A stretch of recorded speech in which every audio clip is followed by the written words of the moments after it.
So I tried skydiving today for the first time. This guy strapped himself to me and we jumped out the plane.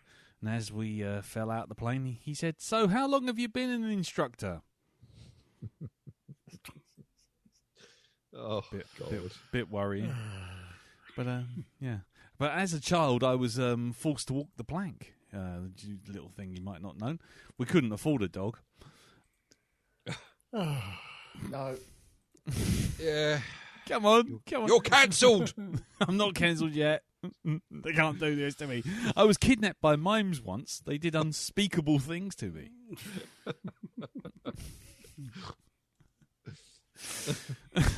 God. Yeah, I bought some shoes off a local drug dealer. Four. I bought some shoes off a local drug dealer. I don't know what he laced them with, but I've been tripping ever since. Yay! Beatings will continue until morale improves. Anyway, hello everyone and welcome to the Blackdog 134. I'm Lee. I'm sorry. I'm Jim. I'm broken. And this week we will see how everyone's week's been. We're a little bit late. We weren't here yesterday to record, so you may find that we're coming out on Thursday this week instead of Wednesday as per normal. And so we'll see how everyone's week's been, and then we might have some feedback I'll need to check, and then we'll move on to this week's movie, which is your choice, Darren, which was Werewolves Within. Balls! Just say it.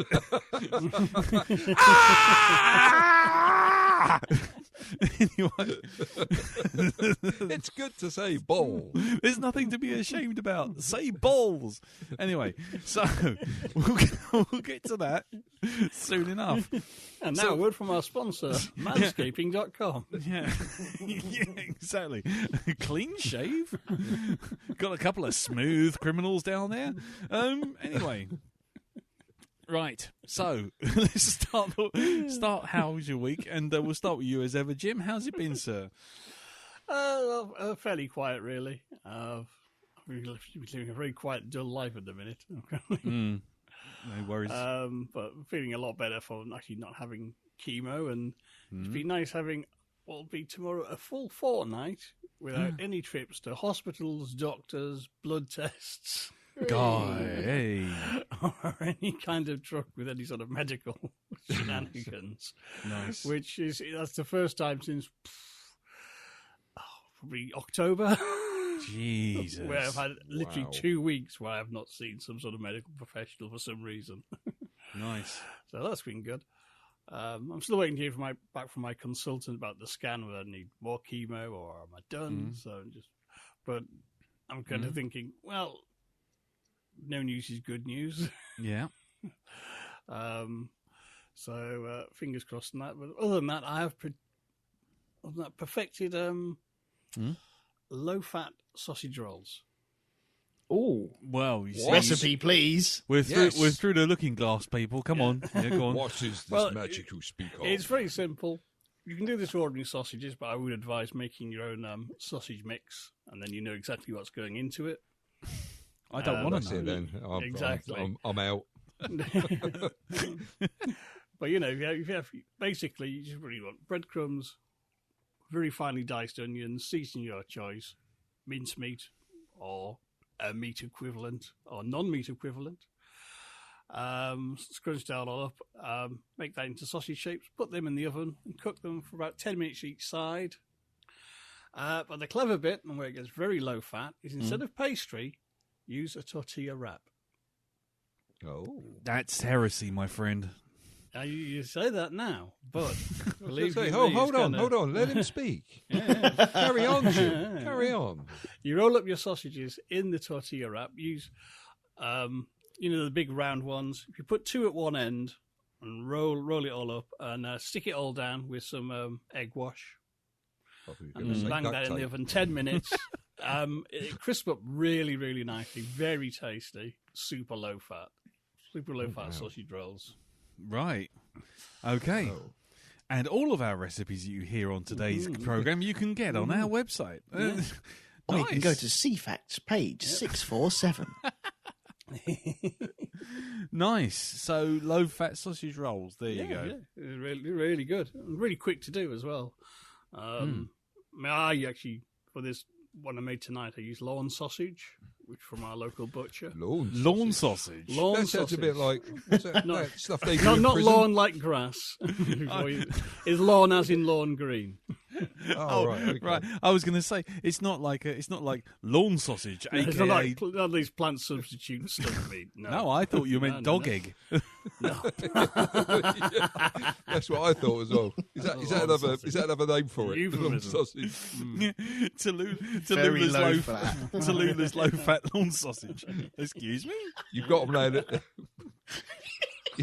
He's got them laying them straight these days, right? Yeah. Bake them out in the sun. No, 20 do minutes. it in the silicon mould. It's taken ages to get the dog to do that. Lawn sausage, if you're not familiar, is Scottish sausage. Ah, And right. it comes, exactly I've like got sausage a- meat, but it comes in squares. Scotty dog. What? Yeah, doing it. Yeah. It's just Yep, got a it is Scottish really, dog. it is really, really, really nice. You can get it in most supermarkets or any good butchers, but do check out lawn sausage. Really, really good. I can't keep that out of my head now. I'm sorry, I can't do this. This is like a Lawn. prank. We're all going to go into butchers and Yeah. ask for lawn sausages. I was going to say, Jim, is next week where to get rainbow paint or ask Igloo for some ice? Yeah. Or square Well. bubble for the spirit level.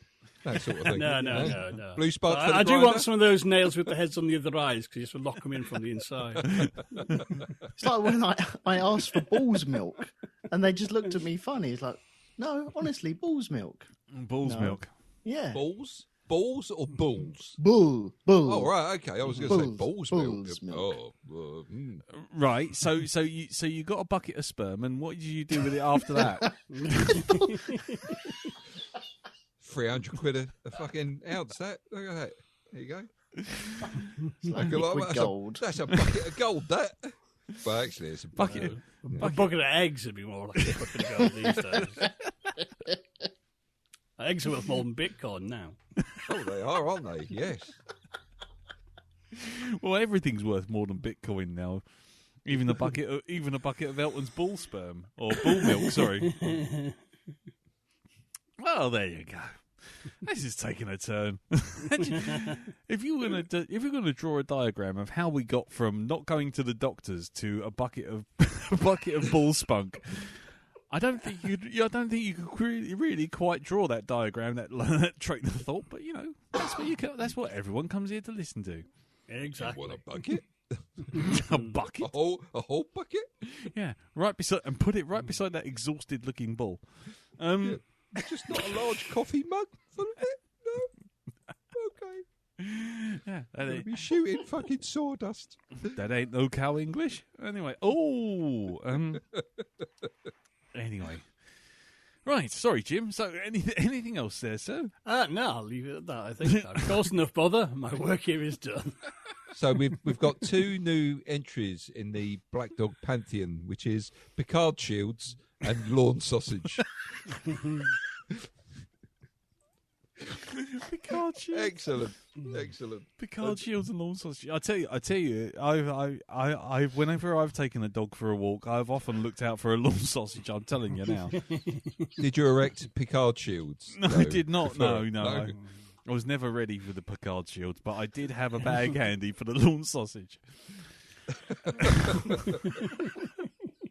Especially those ones in the 70s with a lolly stick sticking out of them. There was always a lolly stick. I don't quite get that. Oh, God. You Anyway. wonder who did that. Me. I'll tell you what, it cost me a fortune in lolly sticks. I used to flag them. Never eaten so many mivvies in all my life. Nice. What does the joke say? What does the joke say? I don't know. I'm not finding out now. The punchline, Yeah. the punchline's sticking out, but I have no idea what the rest of it is.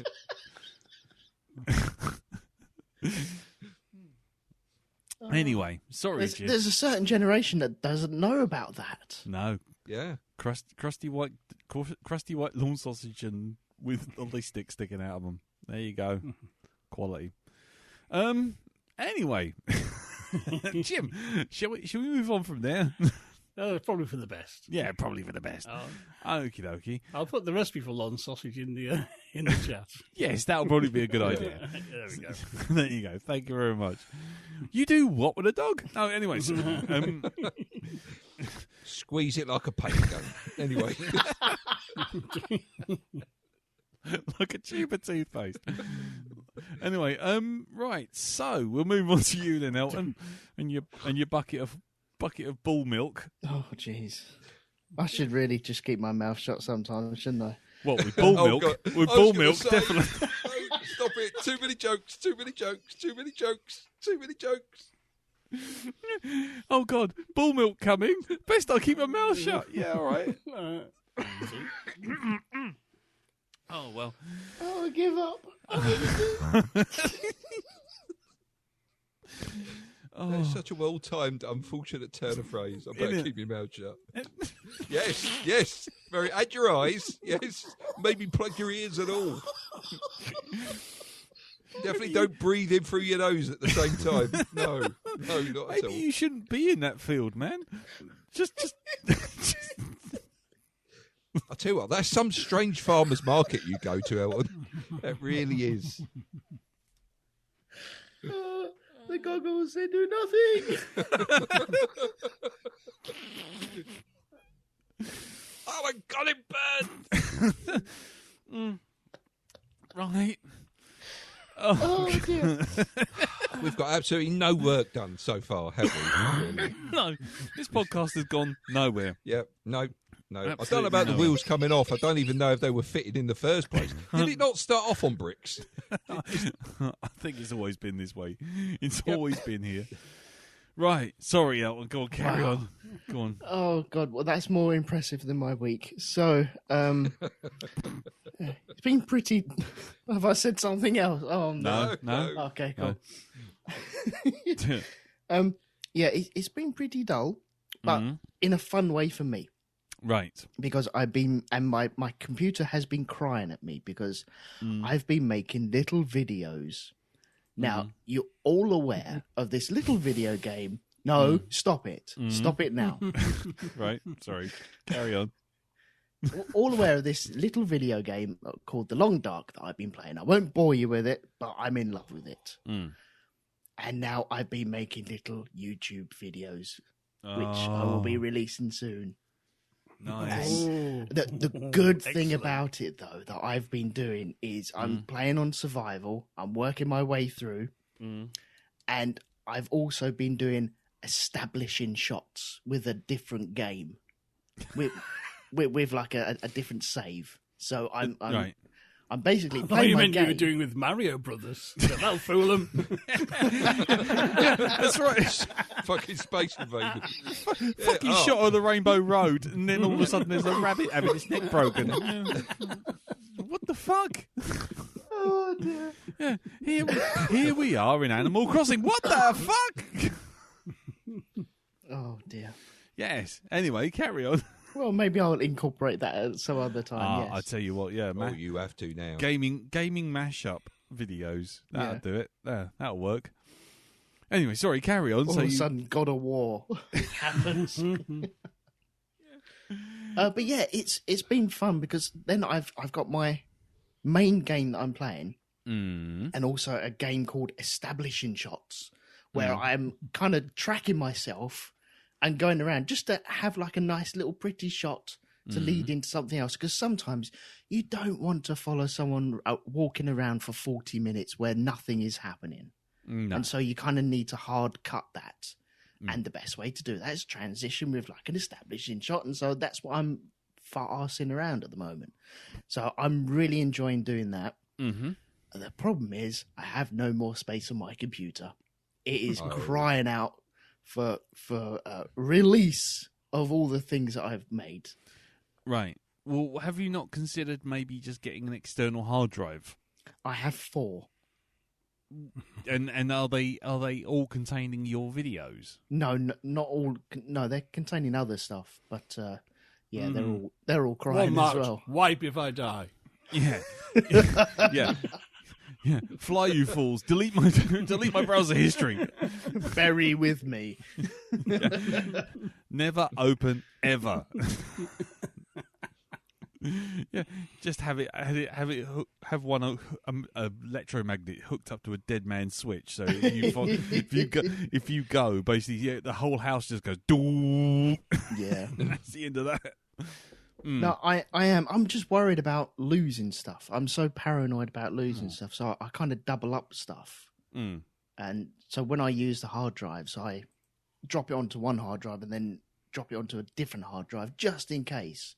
Because I've had a hard drive fail, and you don't know pain until the hard drive has failed on you. Oh yeah, you maybe need to look at. I know this is getting the boring technical IT stuff, but just maybe you should look at hard drive mirroring.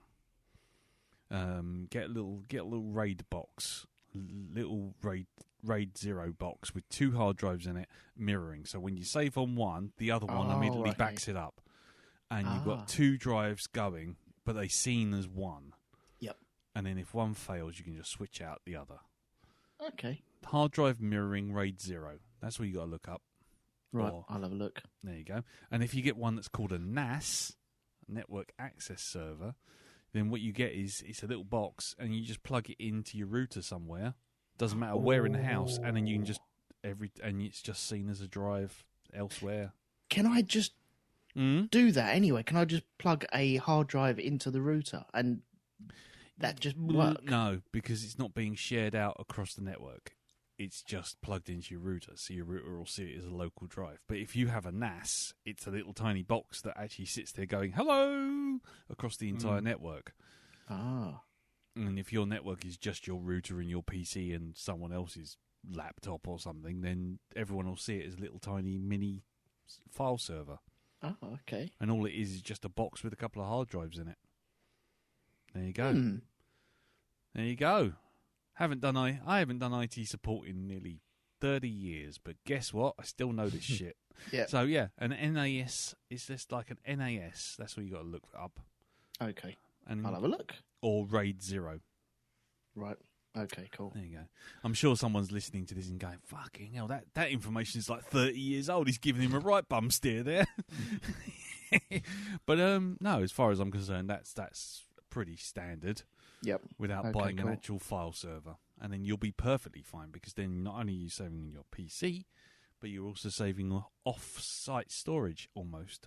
Yeah. Okay, cool. I'll do that. And it starts off expensive to just get like the setup, but once you do that, you can just keep sticking hard drives in this box, and they all just replicate across each other. Oh God, I'm going to end up like War Games, aren't I? No, but it's cool. It's cool. Trust me.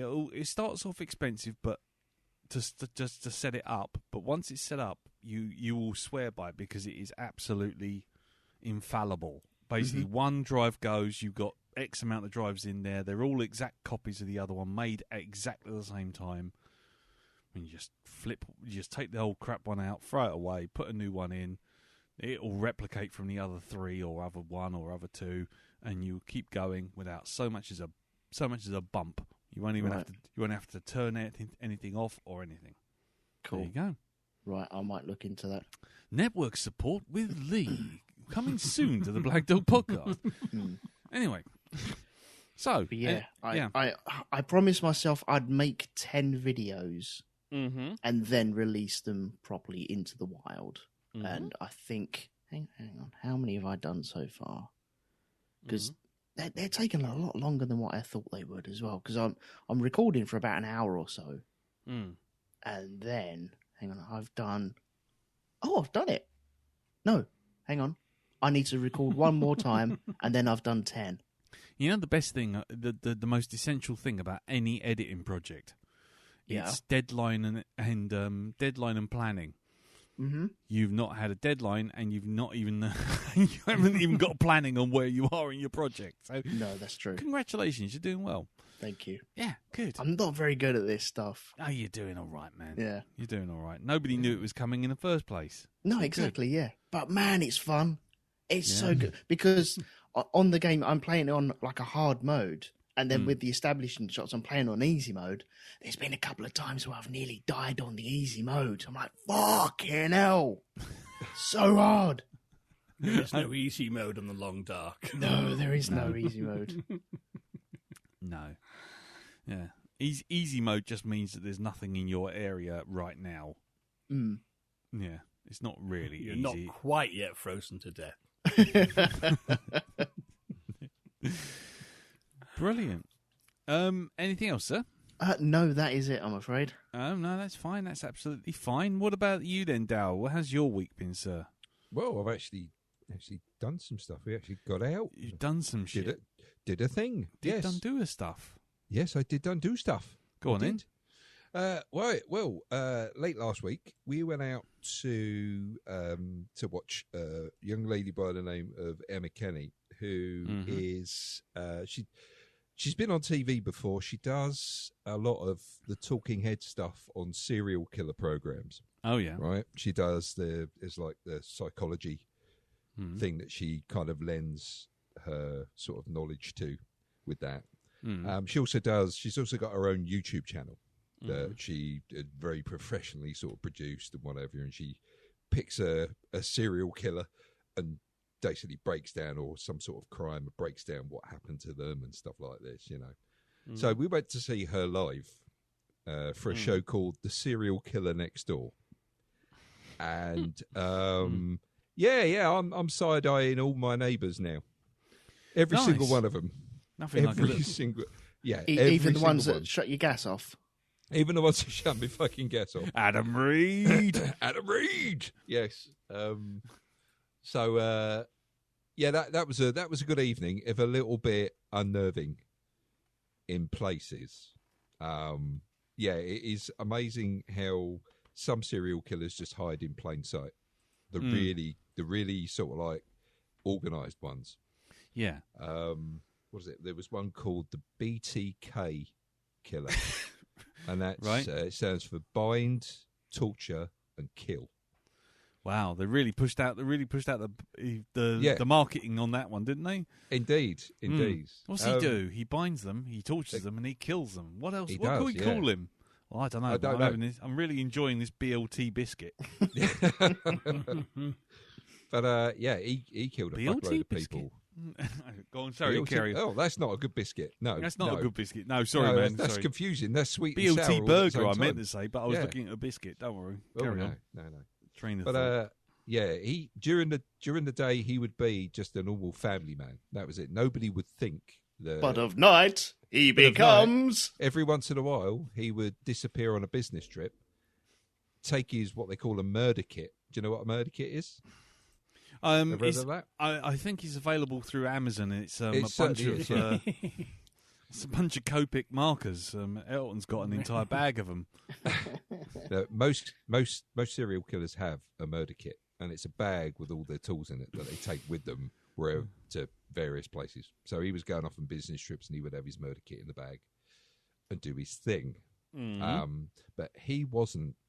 I mean, as terrible as this man is, she said this is the one that really causes me nightmares, and it was this guy who he was really skilled at building things, and he made out of a trailer that he had out of his back. One of like on the Mack trucks, you've got those great big long trailers.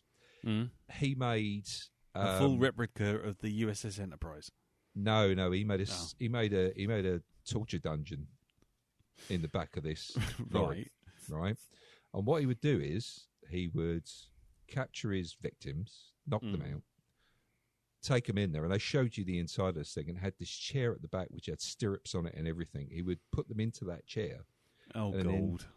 As they were coming to, he would play them a PSA tape, which would detail to them what was going to happen to them, and how they were sort of like how they were helpless to do anything about it.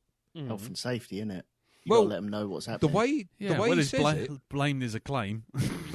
she played the tape, and it is just like he's explaining some work procedures, and it's just I sat there, I just couldn't believe what I was hearing. You know, and he even goes into, well, we'll have to sort of like, of course, you know, look at this process over time, and we'll maybe changing this recording as we go on. And it's just, Are you going to use this recording for training purposes? Is that that's it. It's as if he was talking about that. But if you have any problems, go see Agatha in H&R, and everything will be resolved. But yeah.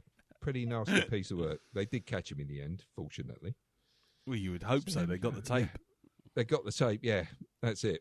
But yeah, it wasn't. It was not fun listening to that tape at all.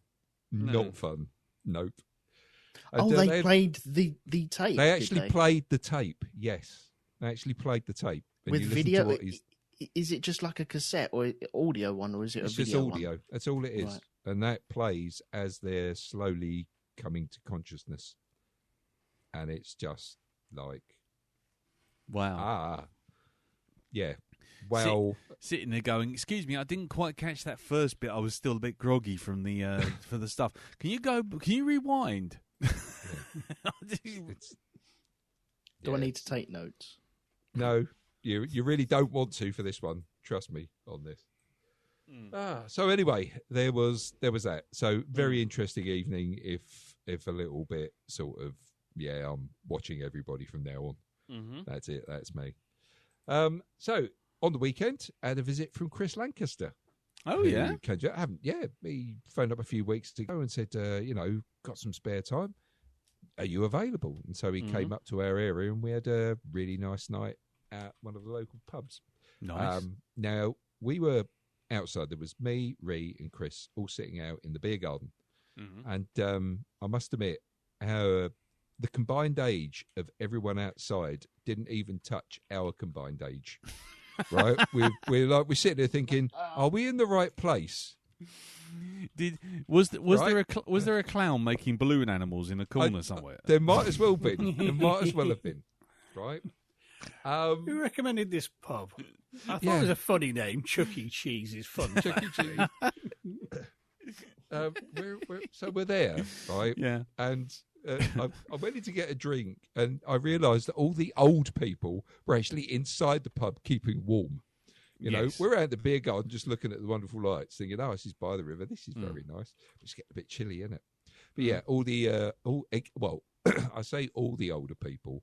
It was quite funny when so you've got all these like 18-year-olds at the pub, right? Okay, I'm in like a jacket and stuff like this. Chris is in a jacket, Ree's in a jacket, and they're all walking around in t-shirts and stuff like this. It's like, man, are you not cold? Are you not frightened you're going to get a kidney infection dressed like that? You won't feel the benefit. Yeah, you won't feel the benefit. But we weren't the oldest people that turned up there. Oh, no.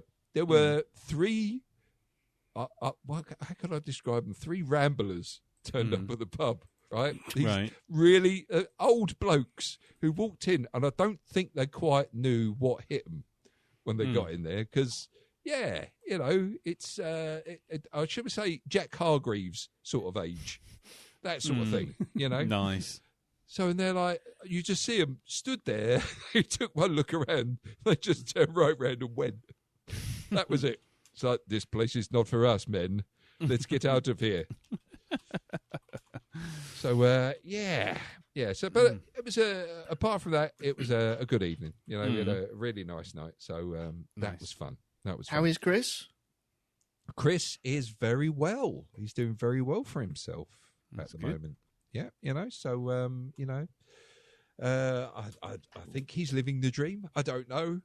What do you mean you don't know? You sat there talking to him. I know, but I don't know what his dreams are. I didn't get into that. What are your dreams, Chris? What are your dreams? Are you living that dream? I'm just about to buy a truck. Yeah, I am. Yes. Nice. So, it was good to see him. It was a good laugh. So, very nice. And let's see, what else this week? I've gone back to playing Doom. Mm-hmm. But I've been seeing some pretty interesting mods that have been coming out for it. Mm-hmm. One in particular that's been getting a lot of attention is called My House, right? And it's not like any Doom mod I've ever actually seen. You know where you've got set levels? Yeah. On Doom, you know, you complete one level, it goes to the next one. That sort of thing carries on like this. This one just goes on. It's like you're walking through parallel dimensions and time breaks because you've actually built like an actual proper house on this first level, right? And you go into it, you're killing things that are all around the actual house, and then suddenly you'd walk into a room and everything changes. Right, you're in a totally different setting altogether. Right, and she keeps going on and on and on, and it's the variety in it is absolutely amazing. So if anybody wants to play it, it's free. It's called My House. Look it up. It's a Doom mod.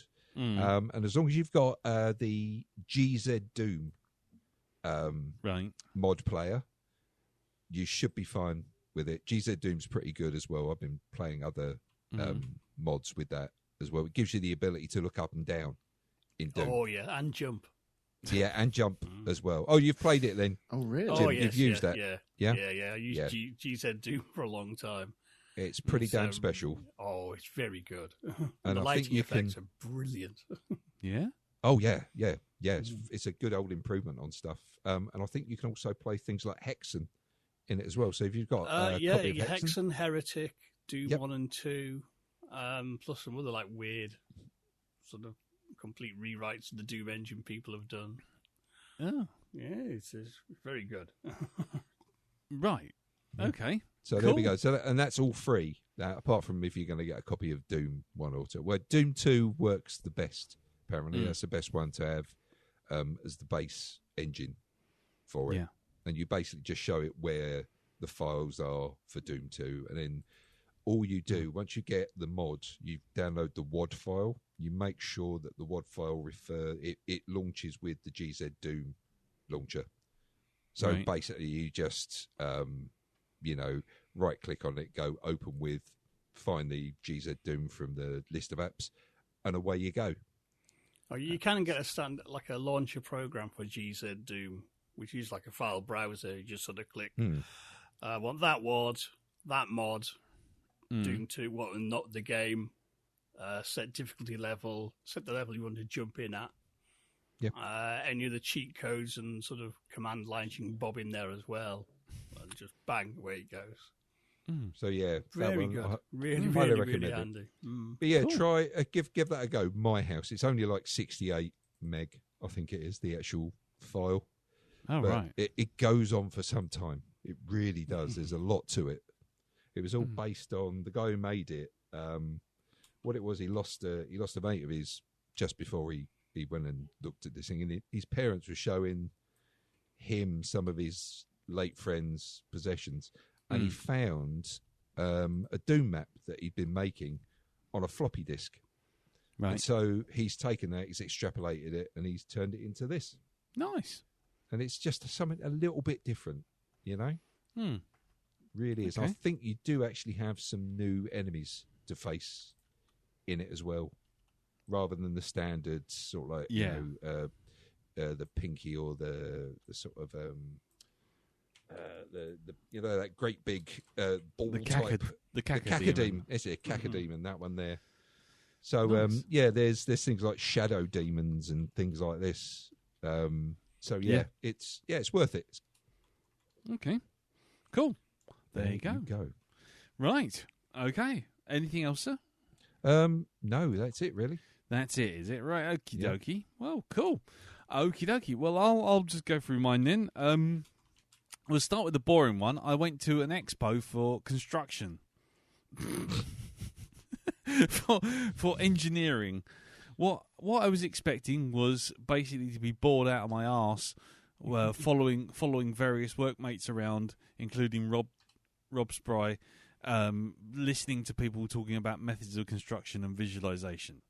What I wasn't expecting was a sit-down talk which I attended just randomly, and then having existential crisis about AI and our limited time on the Earth. Yes. Yeah, Yes. because there was a company which, to cut a long story very short, there was a company that had got their own node of ChatGPT, and essentially they got all of their company's information and put it into this thing, and then what they did was they trained it with various engineers and people talking to it, and every day it was like a process they had to go through. Of someone would have to log in, feed in information, bits of their work and what they did and their processes, showing good examples of something and bad examples of something based on their previous work. Anyway, so they do all that, and then one day a project manager comes along and goes, make me a project schedule for the following construction parameters. I'm going to be building a 16-story flat, blah, blah, blah, blah, blah. Anyway, he gets this massive document come out of ChatGPT, and it's got, and at the front you have this thing which is like a rundown of like heads of projects, heads of different departments. And the guy looks through it, and as he looks through it, and then all of a sudden he goes, hang on, there's no one listed underneath X or Y subject, which is quite a big one. Let's just say lifts, for example. Yeah. Vertical transportation, they call it. Thanks. And I'm just saying this. Thanks. And no. That's right. I've just got in from work, and now we're talking about it again. Thanks. Yeah. and then the bloke goes, there was no one managing the project for putting vertical transportation in. And then he goes back to ChatGPT, asks for it again. ChatGPT gives him exactly the same answer. And then he goes, why is there no one for vertical transportation? And ChatGPT, and this is actually, he's got screen grabs of it all, he goes, I can do that. And it was like, and they literally went, turn it off. Yeah. And apparently, it done it a couple of times. It did a couple of times where it said, oh, you don't need ROM from accounts because I can do that. And essentially, this thing had been trained by so many people in this company with all of their information that the thing had basically learnt the work processes and turned around and gone, yeah, you don't need that bloke because I can do that, and you don't need that bloke because I can do that. And yeah, that was something of a shocker. That was a moment of kind of, and you literally saw the ripple around the room. And we'll come back to AI in a minute because it comes back in around. Apart from that, it was fucking boring. Anyway, and I had to wear I had a test of some new virtual reality headset, and I put it on, and it was all very cool. It's one of these ones that looks like a sort of flight helmet for a fighter jet. And you're sitting there and you're going, oh, this is really quite smart. This is really cool. Mm-hmm. Why is my head on fire? And it turns out that they've put all the computer gear into the helmet, and the heat from the computer is dissipating straight through the top of your head. Oh. So I was sitting there with this helmet on. So you're a heat sink. I was basically the heat sink for this virtual reality unit, man. It's fucking like 60 degrees. This thing is like cooking my brain. And they go, oh yeah, this is just a prototype. Don't worry, we'll sort it out by the end. And it's like, yeah, but I'm getting like 1,000 rads through the top of my fucking skull. Dude, you are the Borg with the worst job on the Borg cube. You know that, don't you? That is it. This is the one they don't talk about on Star Trek. You don't see the one that's being used as a heat sink for the entire fucking cube. Alan, and that's you. Yeah. Alan the Borg. Alan of 5. Yes. George of 2. Alf of Borg. We don't talk about him. He's just got his red stapler. We just leave him over there. Anyway, so there was that. The next thing, I've been still watching, for my sins, Citadel on Amazon Prime. Okay. Right? It's not only turned a corner and gone downhill, but it's just convoluted bog shite. Absolute nonsense. Would you mind telling us what this Citadel is about. Okay, right, fine. I thought I'd mentioned it before, but I probably just spoke out in Green Room. But basically, Citadel is like, if you can imagine James Bond crossed with Jason Bourne. Oh, I think I remember you saying, yeah. Go on. Crossed with, sort of like various other sort of spy agency, Hail Hydra kind of nonsense.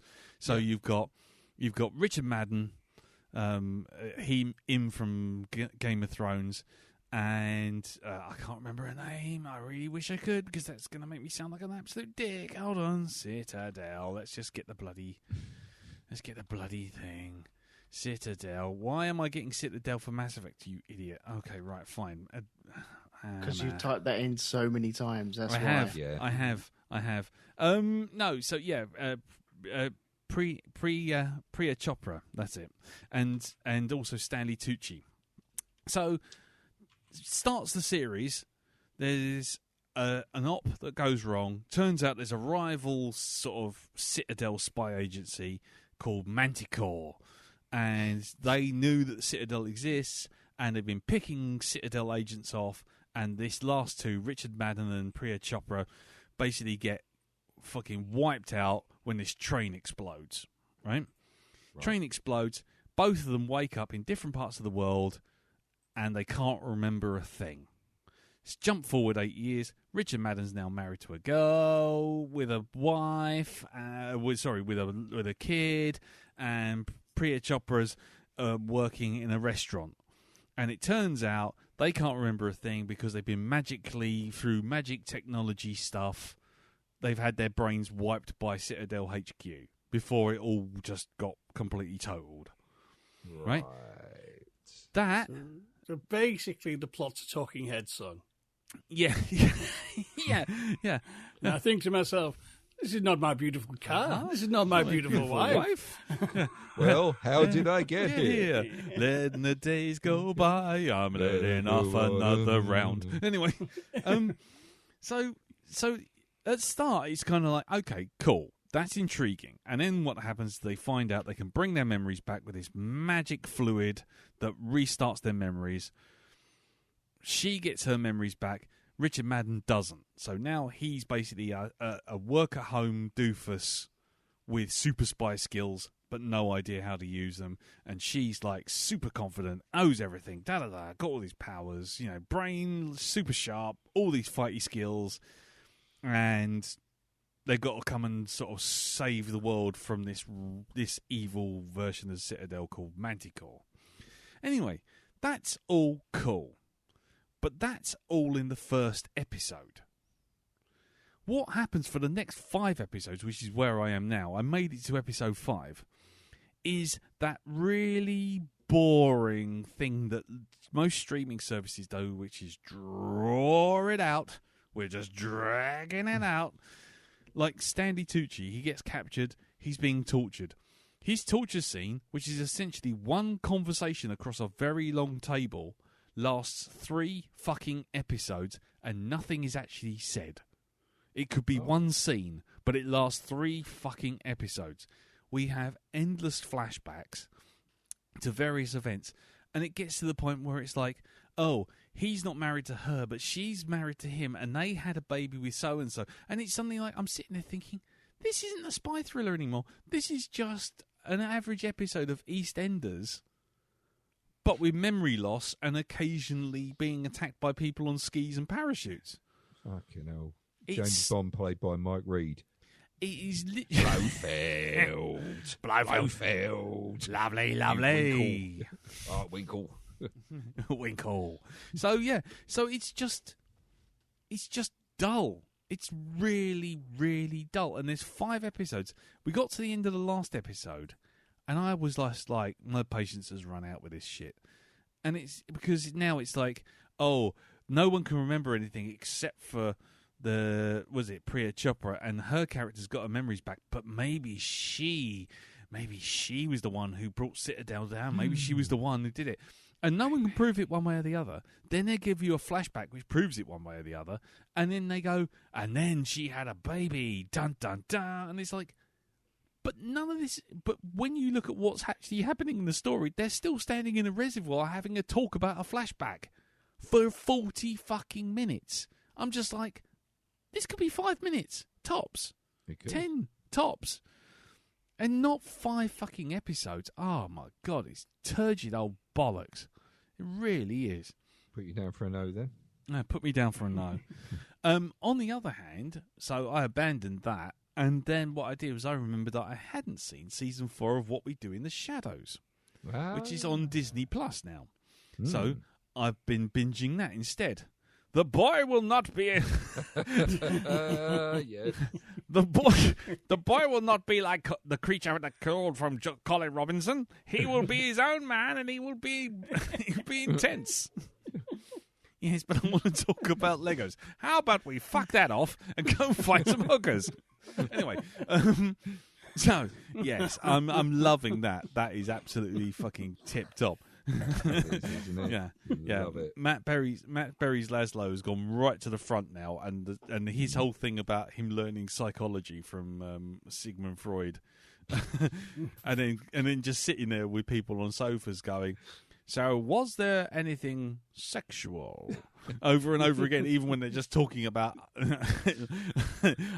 you're standing in a corridor. What can you see? I can see a corridor with lots of rooms. And what do the rooms say? And they say love and do not ever open and repressed memories. No, fuck that shit. Go back to the one that says do not open. So yeah, anyway, no, I'm loving it. I'm absolutely loving that. And finally, once we get past that, I'm halfway through that, by the way. Yesterday, the reason why we didn't have the podcast was because I went to see how a real podcast was done.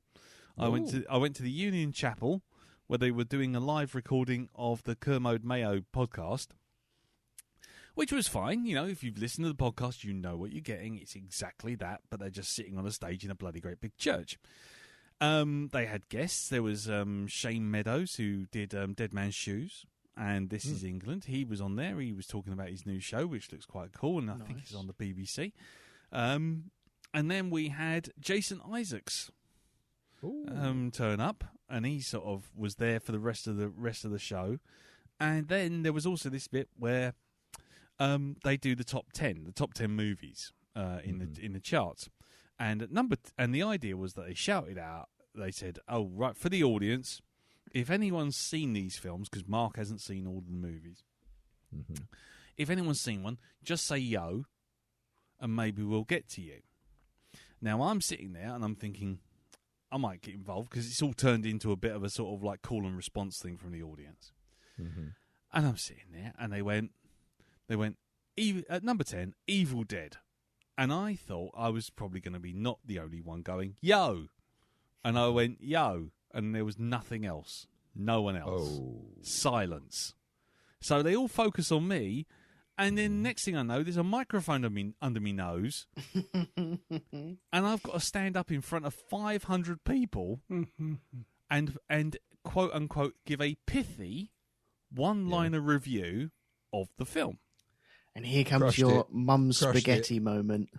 Yep. My pithy one review. Firstly, I got the microphone. I mean, how many fucking years have I used a microphone, yeah? For now, for this fucking podcast. Exactly. Yes. Did you tap it and go, is this thing on? No, I was over here, I was like that, I was talking like this, and then I went, and they went, yes, yeah, what's your name? And I went, Lee. And they went, right, Lee, okay, so what did you think of The Evil Dead? Pithy one-line thing. My brain went completely fucking blank. Oh, God. So I just went, gore, more gore, lots more gore, nods to the original Evil Dead, it's all right. And there was this kind of moment of silence of like, okay, that'll do. And I just quietly sat back down. I have debased myself in front of the commode.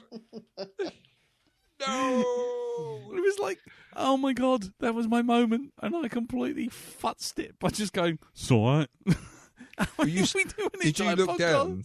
Did you look down and suddenly see yourself naked and then realise you're like, I really hope this is a fucking dream?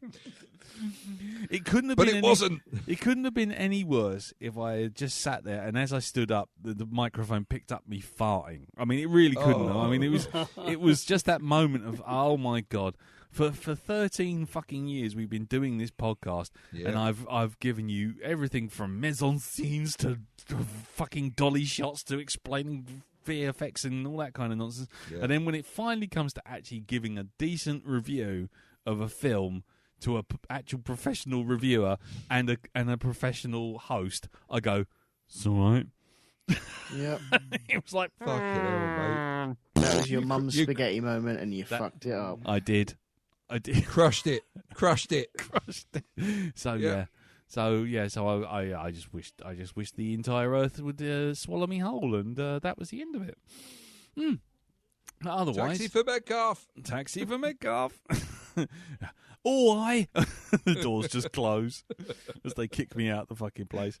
Anyway, so that was that. Anyway, it'll be on air. It'll be on the podcast, their podcast, on Friday. Beautiful. So, do you reckon you'll make the cut? Yeah, because it's the top 10. They have to do the top 10, and that was So, I've got nothing but. You could have gone up there and gone, I went to the cinema to watch this film. Yes. I could have said, I reviewed this already on the Blackdog podcast. Yes. I could have said anything. I could have said a number of different things. What I shouldn't have said was gore, more gore, evil, old bits of Evil Dead. It's all right. I mean, really, that's not really. That's a Guardian rated review there, isn't it? Yeah. So are we saying that what you might have had there is a Mel Smith moment of the week? I had a multiple Mel Smith moment of the week because there was Sanjeev Bhaskar. My God. Of course Sanjeev Bhaskar, there was fucking Jason Isaacs, there was fucking Mark Kermode, Simon Mayo, there was fucking Shane Meadows down the front of the fucking audience. It was just like, anyone else? Anyone? No, I can't make myself look like a bigger knob. No, brilliant. Okay, man. So are you saying that you really would have preferred just going up, dropping your trousers, and just taking a dump right in front of them? Would that have been better, less embarrassing? It could have been. It couldn't have been less embarrassing if I stood up masturbating furiously to a picture of the Queen. I mean, it really couldn't have. that great podcasting. That, by the way, that would have made Yeah, exactly. So, if you look on my personal Facebook wall, you'll see, if you're a friend of mine, and you can see the pictures that I took when I was there.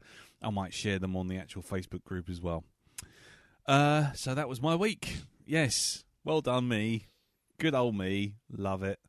I don't know what else to say really. I just wish I was dead. That was pretty much it.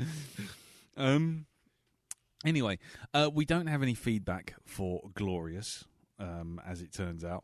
Surprisingly, nobody could see on Shudder or any other means a movie which essentially involves J.K. Simmons in a glory hole. So, unsurprisingly, there you go. Oh, the other thing, just before we go, when I said about AI coming back round, in the podcast, the Mayo podcast, Jason Isaacs confessed that he went for a 3-day retreat to Google for a talk on AI. And, really? Yeah, and apparently because he was all about sort of like copyrighting his image in case they tried, AI tried to scrape his image and use him as an AI bot or whatever. Mm-hmm. So he wanted to find out. So he went to Google, and he said he went there and he was expecting to be reassured by the people at Google. And he said they told him, and you can hear it on their podcast, but they told him that essentially there are AIs which they have in Google, which if they were let out in the wild, that would be it. Right? Really? Yeah. And basically, what does that even mean, honestly? Well, let's put it this way: if you had an AI, and you said, "How do you fix ecological issues? Fix the ecology." What would it do? Would it go, "Ooh, I think I'll try and find a way of taking coal and turning it into fart smelling loveliness or something," or would it go, actually the direct cause of all ecological disaster is humans, ergo humans go away, bye-bye. Mm-hmm. So what they did to reassure Jason was to say, the ones that we do release have guardrails in place. Guardrails, yeah. Which is essentially a way of saying that it's restricted from learning or developing itself in particular ways or to look at particular things. Right. So, there you go. Sleep well, everyone. That was the second part of the AI existential angst. That's kind of brackets the entire week, was that I started the week going, oh, fuck. I ended the week going, oh, fuck, but then doubling up with AI, oh, fuck, and then doubling up even more with, oh, fuck, I've just embarrassed myself in front of very famous people. So, yeah. There you go. Happy New Year, everyone. Right, so that's that. Right, we're going to take a break, roll the jingle, and when we come back, we'll be around to talk about Werewolves Within. So, roll the jingle.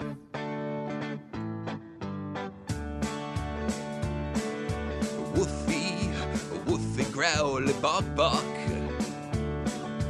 Whiny, growly, barky, whine. Woof, woof, woofy, growly, bark, bark. Bark, woof, growl, growly, growly, whine. Woofy, growly, bark. Barky, barky, woof, woof, bark. Growly, whiny, whiny, bark. Hey, I can lick my own testicles. Right, so Werewolves Within is a 2021 American mystery comedy horror film directed by Josh Rubin from the screenplay by Misha Wolf, based on the video game of the same name from Red Storm Entertainment and Ubisoft. It stars Sam Richardson, Milana Weintraub, George Basil, Sarah Burns, Michael Chernus, Catherine Curtin, Wayne Duvall, Harvey Gullen, Rebecca Henderson, Uncle Tom Cobley and all. Right, anyway, it follows the group of small group of people in a small town in Vermont who get trapped in a snowstorm only to find out that they suspect one of them is a werewolf. The plans were for adapting this into a film from the game in 2018. With the script being written for the Ubisoft Motion Pictures producing it. Rumours that you had to go up a tower and look around to clear the rest of the film script is, neither here nor there. Little video game music. Ha ha ha ha. Sorry. Music? What the fuck? I'm losing my fucking brain here. God, no wonder I shit the bed and that, yeah. Stick to the script. Stick to the poxy script. Yep. The script. Focus. It had a budget of $6.5 million. It was initially distributed by IFC Films, which is a horror arm, but then was kind of quickly rounded up into Netflix. So the actual box office is probably not indicative because it only spent a little while in the cinema before it became a Netflix thing and all budgets and stuff vanished. So, for the short amount of time it was actually in the cinema, how much do you think it made at the box office, Elton? One work shirt. One work shirt, right? Lovely. Jim?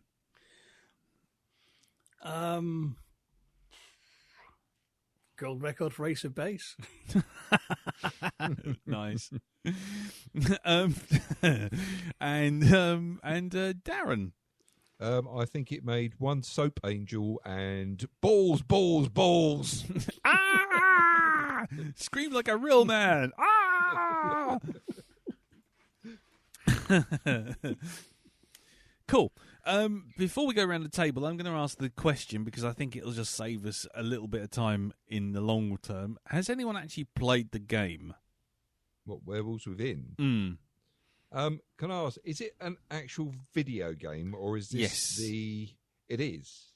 Yes. And is this the one where you get actual, like, real people playing this together. Yes. It is. It's a 'Cause I virtual reality party game. Right, because I think I've played something very similar to it. Okay, but you Something haven't very actually similar. played it. Not- It's just before we start getting into that whole, it's not quite like the game. It's not quite like the game thing, because that will bog down any conversation we have.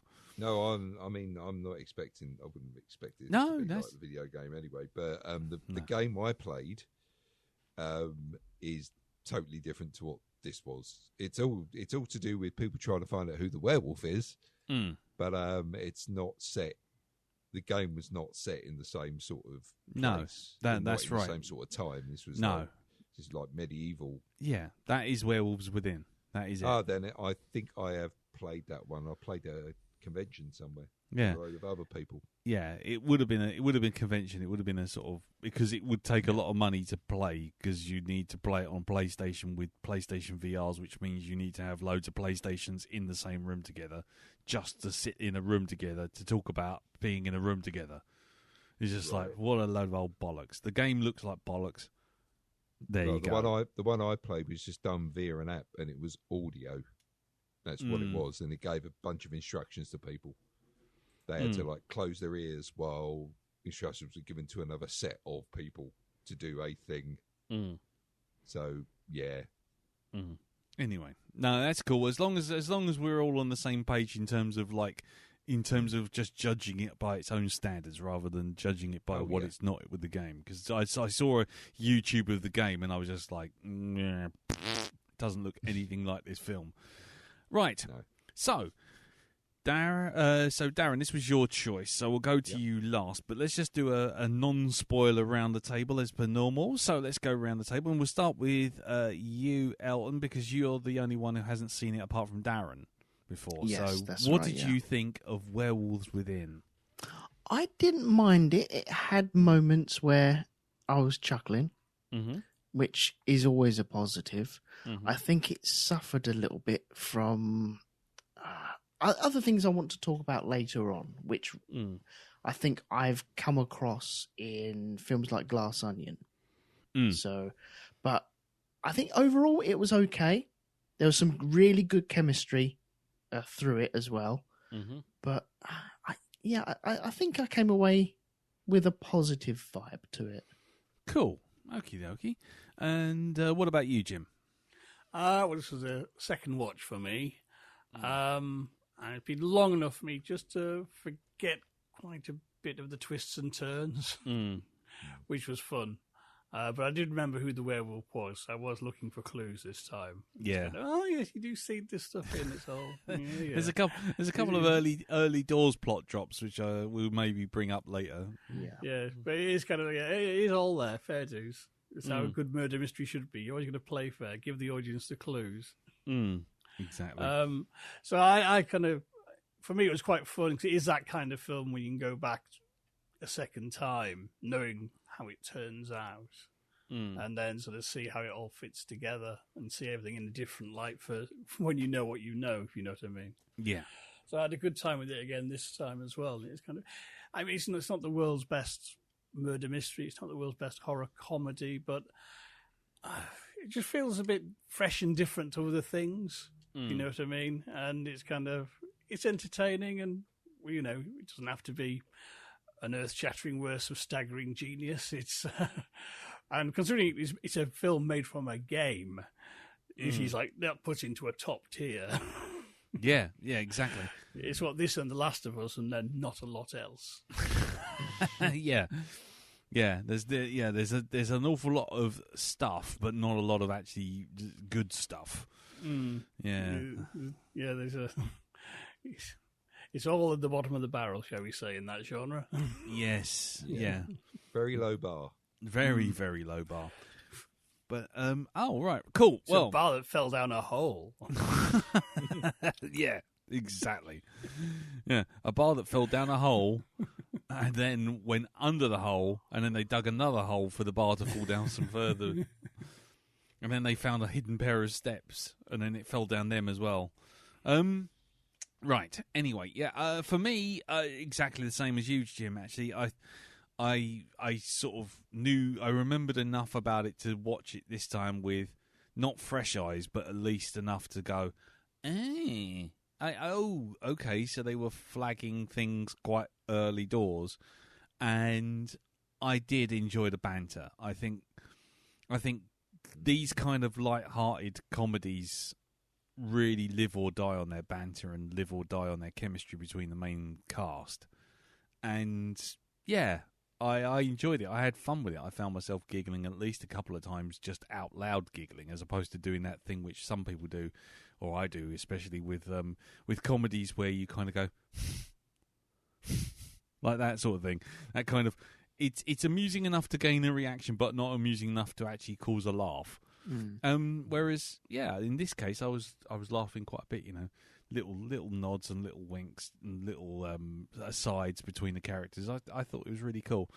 Yeah, there was a couple of things wrong with it that keep it from being a true classic, but for a 90-minute, 100-minute film, it's worth your time. And there's a lot worse out there for the same amount of time.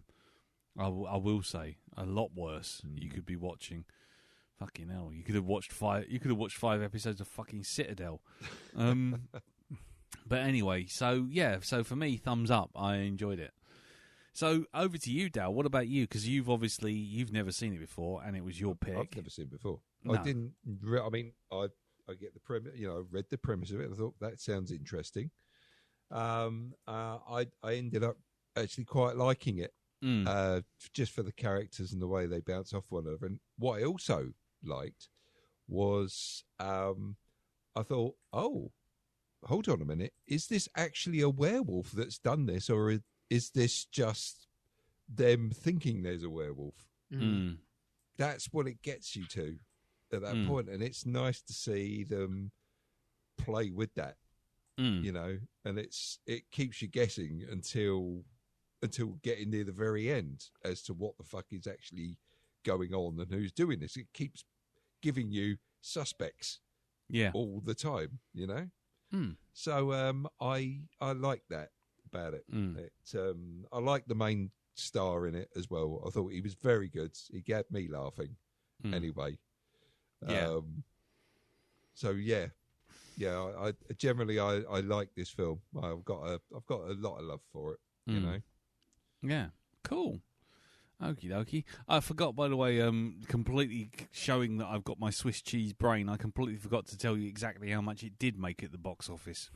And? It made $900,000. Oh, right, okay. Off a budget of... was it made for? $6.5 million. Well, not bad. So $900,000? Yeah. Out of 6 point... Right, okay, that's why there won't be a sequel. That's why there won't be a sequel, but also that's also obscured by Netflix's accounting software once it disappeared into that hole. Once they bought it, it just sort of vanished, and it's like, now it's ours. We cannot tell you how many people have watched it and how much it would have earned us in rentals. So, yeah. So, take that $900,000 with a pinch of salt. Right. Okay. Yeah, so there you go. Right, okay, well, that's generally a thumbs up, I think, around the table, all in all. Yeah, I think so. If you haven't seen Werewolves Within, do go and watch it and then come back and listen to the rest of the cast, because it is a fun little film, and it is a good way to waste a sort of like a couple of hours tops, and you sort of, yeah, it's light-hearted, it's fun, it has its flaws, but it's all right, and we will discuss more of that next. But we've got to go past the spoiler zone, so let's just call up the foghorn. So that's it. That's the foghorn. We are now into spoiler zone. If you hear any spoilers now, you've only got yourself to blame. Right. So let's just start with that little point that Darren brought up. Right.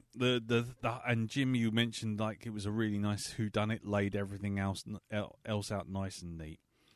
But how would we have actually felt if it had not turned out to be a werewolf? I think I would have been okay with that. Mm-hmm. You know, it's that whole thing of... I think that's what a good mystery is supposed to do. It's supposed to lead you. It's supposed to misdirect you. you know. Mm. So I think that would have been a nice piece of misdirection.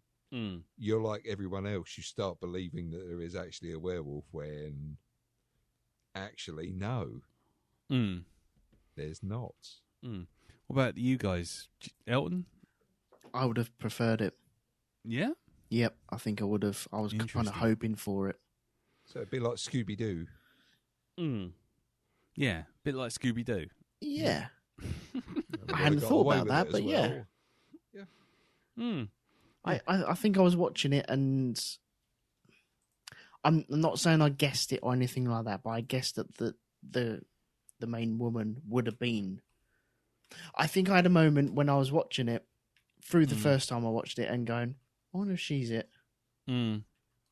But then I backed off from that, and when it happened, I was like, oh, there it is. Okay.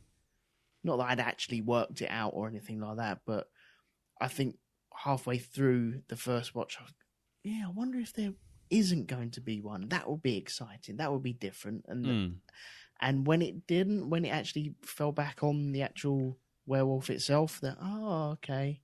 All right, well, yeah, kind of expected that as well, but it would have been nice to do something a bit different. Okay, cool. Jim? So I wouldn't have minded if there'd been no werewolf at all. I'd been happy with that. I'm equally happy that there was, so it's kind of. But I think the thing is, it is kind of. Certainly watching this a second time, it is kind of, there is so much in this. It's kind of, the werewolf is probably the lesser monster compared to the humans. Yes. Or even a fake werewolf would be a lesser monster and have maybe, I don't know, better qualities than a lot of the townspeople. Yeah. Yeah, I think that's kind of the interesting point, is that a lot of this is to do with sort of like how everyone else is the monster, and that's not a sort of revolutionary thing, is it? To sort of say, the humans are the worst things out there, not the bloody werewolf. Because everyone was fucking horrible. I especially like Stephen King's Trish Anderson. I mean, what?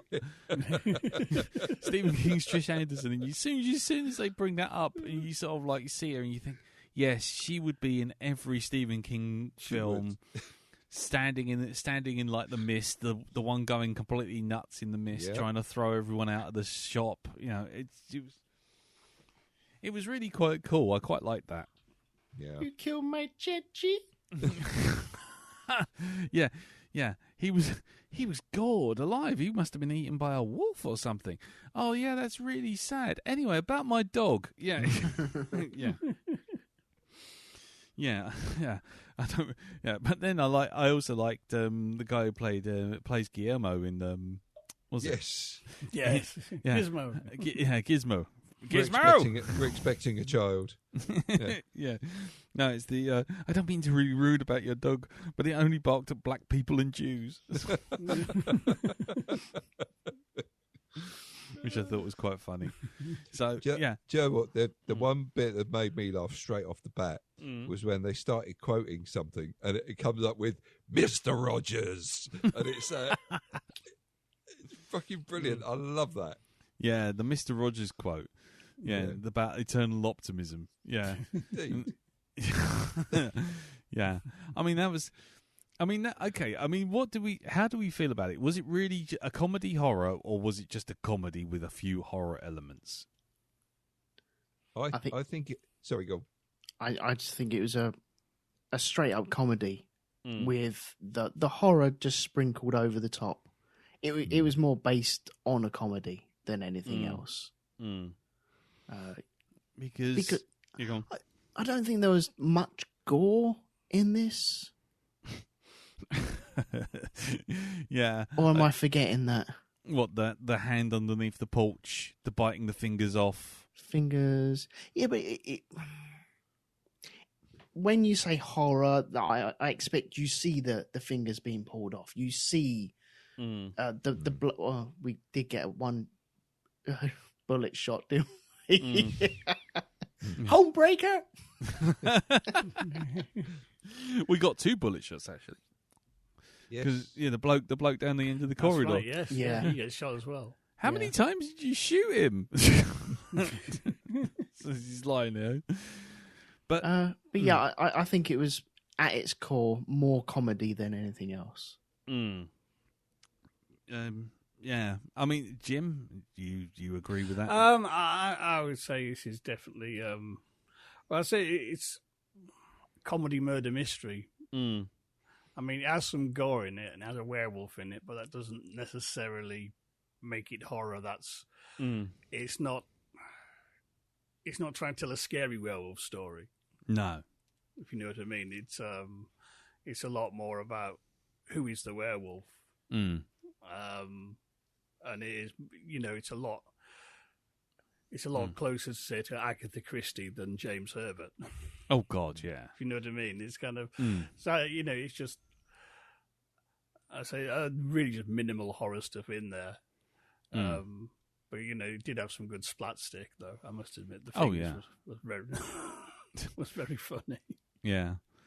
I was going to say. I mean, horror comedy is always a hard thing to pull off, I find. I mean, there aren't many good ones. And so it's kind of interesting. It was kind of interesting that they kind of just went, no, you know what, fuck it, we're just going to go comedy rather than horror, because it wasn't even as horror as, say, something like Young Frankenstein, I didn't think. Where it's like that, which is in itself an out-and-out comedy, but it's so homaging the old stuff. So, the Bride of Frankenstein and all that kind of stuff. There's still that old sort of universal horror vibe to the thing.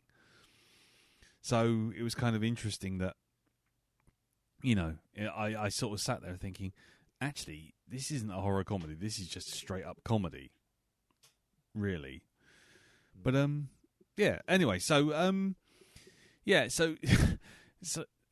so basically, I was going to ask, when did anyone figure out the identity of the werewolf? And up until that point, who did you think it was? I had several fucking people. I thought it was the guy trying to push the pipeline. I thought it was him at one point. Who else? I didn't suspect the actual postwoman at all. You mean male person? Male person. Sorry, yeah, she does say male person. I didn't suspect the male person at all. But I thought, there were one or two others that were suspicious. Even like Grizzly Adams up in the fucking cabin. Yeah, Grizzly Adams. Adams, yeah. Him, I thought he was a bit suspect. A bit. A bit. Yeah. Emerson Flint. Yeah, Emerson Flint. Yeah. Though I did like that scene when they sort of noticed the dog collar on the on the side, and they're just like, we're going to leave now. He's going to kill us, isn't he? Yes, he is. Okay, fine. Let's try and... Why won't the door open? Why won't the door open? Let me help you. No, it's really fine. We'll open the door. Oh, you scared us. No, you didn't. But I quite liked all that sort of stuff. But yeah. So what about you then, Elton? Because you say you had the lady pegged at one point, but what threw you? Well, I think it was just a blind guess of, well, that would be novel, nice. I don't know. I was just looking left field from it, really. The problem I had with it, though. I'll come back to that later. But it is kind of relevant to it. Okay. But yeah, I think I didn't guess anyone. I think when I was going through it, I didn't really think there was going to be a werewolf because there was so many. Oh, this person. Oh, that person. Oh, this, and then you have to start totting up motives and people and the other thing that was going on in the snow with the lady following other people and topping them off, and you thought, okay, this is misdirecting me a fair few times, and so maybe it isn't going to happen. So I think I gave up trying to guess who it was going to be and just trying to enjoy what was being presented to me. Right. Okay. Jim? First time I watched, I had so many different suspects in mind. I can't actually remember who I first thought. But the second time round, it was kind of, I didn't know who it was. So it was kind of, okay. Fair enough. But in these sort of things, it is kind of, when you start thinking about it, it's very easy to, you end up, by the end of the film, at some point you've thought it's nearly everybody. Yeah. You know what I mean? It's clear as mud in your mind, really. Yeah. Yeah. It was starting to look a bit like, was it Murder on the Orient Express? Where it was everyone. Yeah, where it's like everyone. That's it. Spoilers for Murder on the Orient Express. Yep. Yeah. I mean, to be quite honest, I have to be honest. The first time round, I didn't have her pegged at all. But what I did have pegged was Janine, the hotel keeper, the one who'd lost her husband. Crossbow lady at the end. Yeah, make your own damn sandwich. But no, because I figured it was her because of the husband vanishing off and being found underneath the house, and the fact that she was overdoing the shock. And then when they reveal the body, she does this kind of mad howl for about 5 minutes. It is funny though, that sequence. He sort of sees the body, comes in, and they go, "You look like you've just seen a corpse," and he's like, "Yeah." And then they go outside, and he's on the porch, and they just pull it back, and it's like, "Ah!" And they all go, "Ah!" And it's just like 5 minutes. Ah! But yeah. So I figured, I thought she couldn't remember being a werewolf, and it was just like that whole wolf as id, sort of she's the downtrodden sort of like homely lady who's sort of like taken all she can take and gone off on one as a werewolf. But yeah, when it got revealed, it was like, oh yeah, I should have seen that all along. And then they reveal all the clues, and it's like, yeah, of course. But yeah, some of the clues are brilliant though, aren't they? The one about the late delivery of the engine parts. Yeah. And yeah, the one that I noticed, because I watched this film twice, and once you know who it is, then as you guys already know, you look out for the clues. Yes. And there's a bit where they're the two main characters that are in near the axe throwing bit. And she said, I wrote it down somewhere. I'm a shark, and this is the long con. Yeah, I'm a long con. I'm your worst nightmare. And I thought, that's very, very clever. Yeah. Yeah. And I feel myself when I'm outdoors. She says that later on when he's when he's saying, he's talking about all the different parks he's been to. Mm-hmm.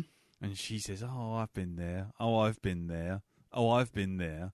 And every park he's been to is all of those different places that are being marked on the map. Mm-hmm. And he goes, oh, I've been there. And she goes, I've been there too. I've been there. And then she goes, I only ever feel myself when I'm truly outdoors. Yeah. See, I thought there was really good chemistry between them two as well. I thought they bounced off really well from each other.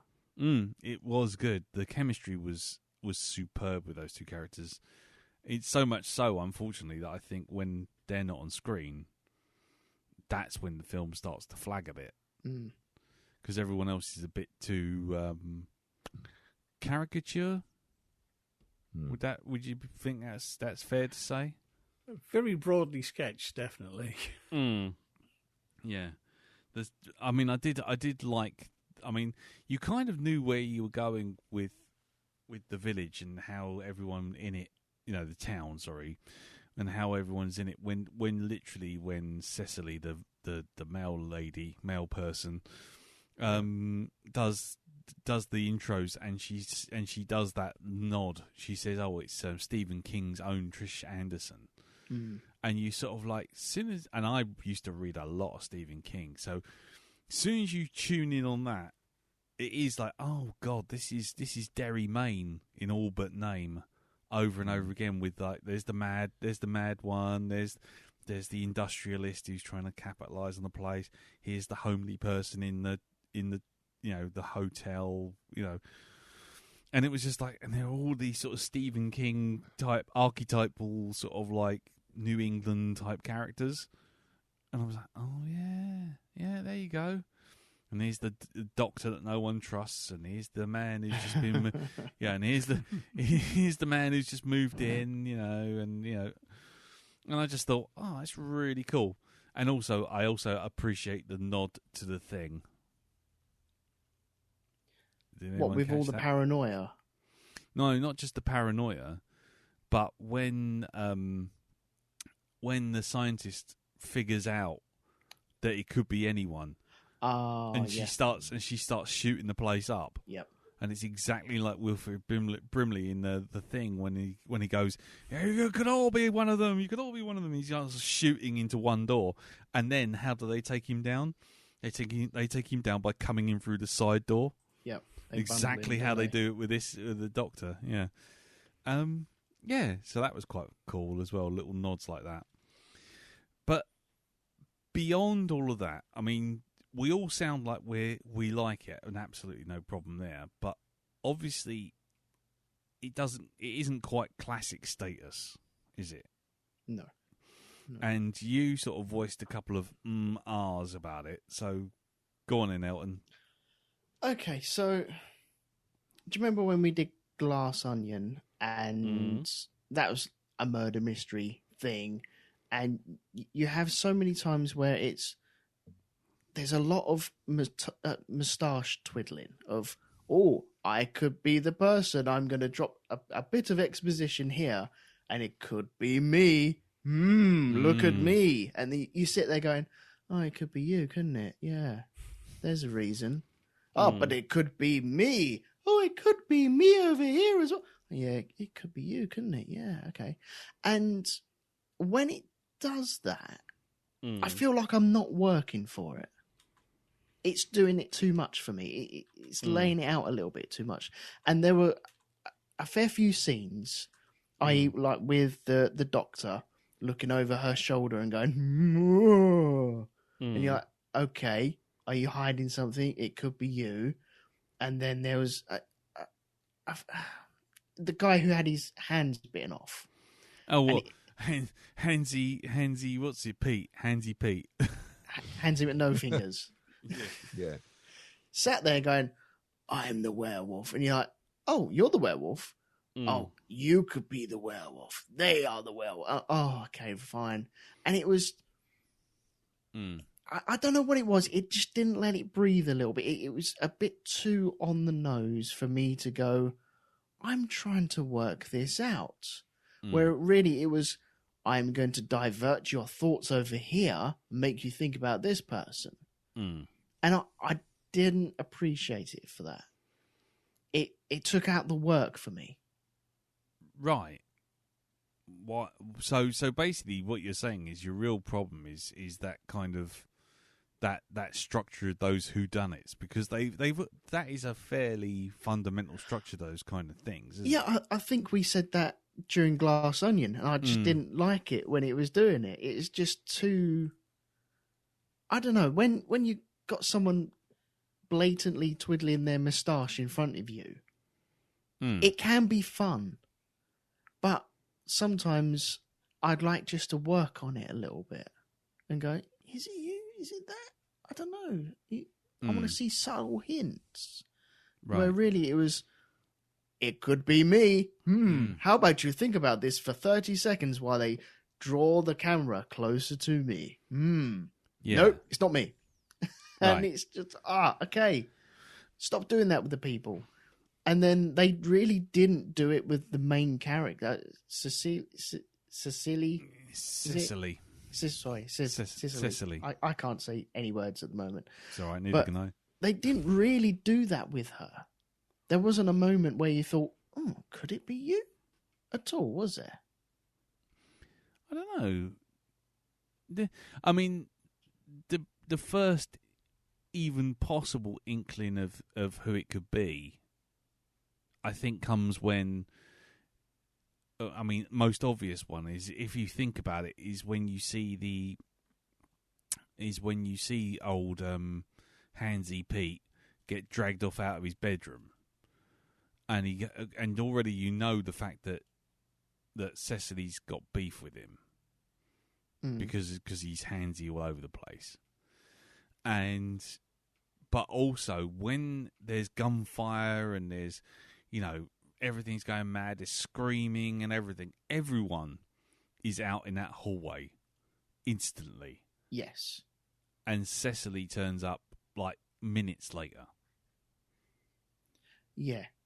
In different clothing as well. In different clothing. Well, yeah, but then that's because they're, sleeping in bed and all that sort of stuff. But the thing was, it was like everyone appears instantly, and then she doesn't appear until like quite significant distance of time. Mm-hmm. And you go, okay, yeah.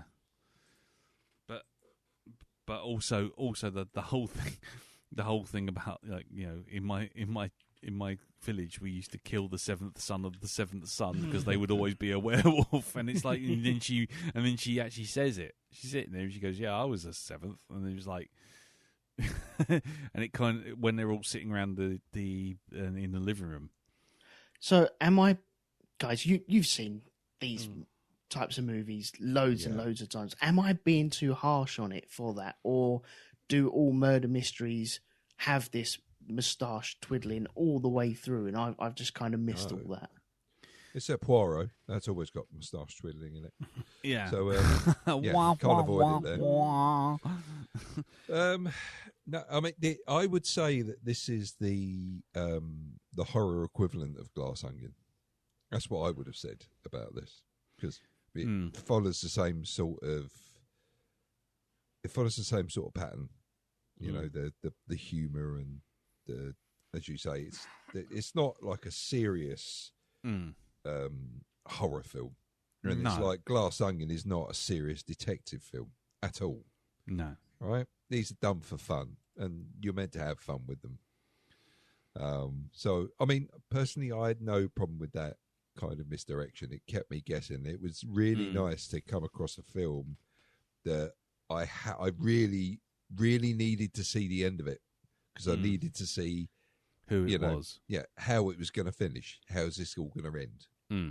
I like films like that make you really want to, get to the end. Yeah, work on it. Yeah.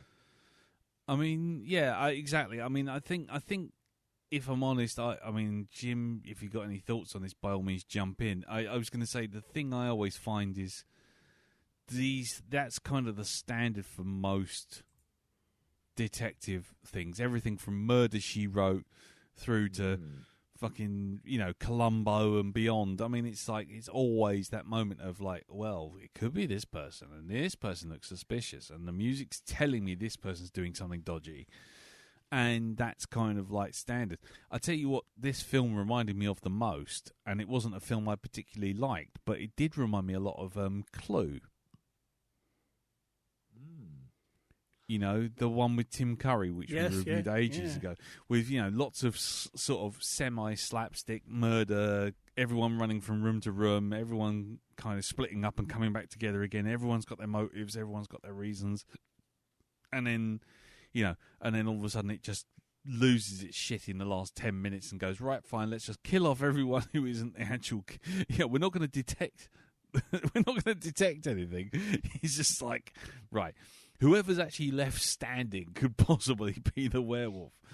And, so, I think, Elton, the problem, like I say, Jim, if you feel like jumping in on this, but... I think in most murder mysteries, there's always one very obvious suspect. And when you've watched a few, you realise that kind of... it's kind of, it's never the obvious one. And the canny ones know that and go, yeah, here's the one the stupid people will think it's him, but it's not, is it? We all know it's not his. No, it's not him. Because that's not how this game is played, basically. Yeah. Which is the other thing that makes something like Glass Onion so dumb, because you go, it's Ed Norton, and you're still going, it's Ed Norton. It is Ed Norton. Look, it's Ed Norton. It's Ed Norton. It's Ed Norton. And then you go round the fucking houses, and it goes, it's Ed Norton. And you go, yes, we know. Right from the start, you're like, it's him. It's him. It's him. It's him. It's him. It's him. It's him. It's him. It's him. It's him. Lots of dialogue. It's him. Right. Thanks. Might Good night. the film It's Him. Yeah. The film should have just been called, look, the killer's on the poster. Here he is. Here's a picture. Look, big arrow pointing at him. Save yourself 2 hours.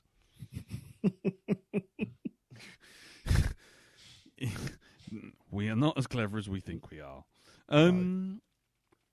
Right. So did anyone else have problems with the film? I mean, because I know like we've been fairly positive with it, and Elton's got issues with the sort of like the whodunit nature of it.